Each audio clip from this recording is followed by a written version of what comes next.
The San Francisco Hilton Union Square is the city's biggest hotel with 1,921 rooms. It takes up an entire city block. In fact, the operators say it's actually the biggest hotel west of Las Vegas. Not far away, the Park 55 has just over 1,000 rooms.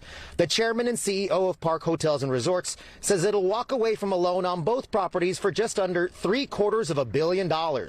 He's quoted in a lengthy prepared statement that reads in part, "We believe San Francisco's path to recovery remains clouded and elongated by major challenges, both old and new." Among the main concerns listed by the chairman of Park Resorts and Hotels is a weaker expected return of conventions to San Francisco over the next 4 years. He also says issues like street conditions, record high office vacancies, and an overall slow pandemic recovery when compared to other major cities are all factors in the company's decision to leave San Francisco. Jeff Belisario at the Bay Area Council says this has become a recurring issue for the city. This is kind of part of the devaluation of San Francisco in our mind, whether it's the commercial office real estate, hotels a little bit. City leaders have tried to blunt the growing reports of retailers leaving town, saying in many cases it's partially due to an overall trend towards shopping online. They've said the city's record office vacancy rate is due in part to the rise of remote work. Both are trends that city leaders say are beyond their control.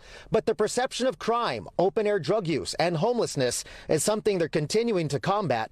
Many visitors say the streets are a shock. I didn't know that I knew about it, but that the homelessness is such a big problem here. Does it make you feel unsafe? A little bit. Tourists also told us they were surprised to see open drug use and the large number of people experiencing mental health issues in the streets. But many also said they would return if they heard the city had improved. We reached out to members of the Board of Supervisors for this story and the head of the San Francisco Travel Association, but both were not available for comment. Jeff Belisario says there are signs of a possible recovery at some point if city leaders can effectively change perceptions about the safety of the city. There are those, rainbows on the horizon potentially as you think about AI, you think about biotech, you think about some of these new industries, you still think about the tech community here in San Francisco. There are opportunities to build that back up. There's more open space for companies that maybe couldn't have been here 3 or 4 years ago. Belisario also says both hotels will likely continue operating, but will have to do so with different owners.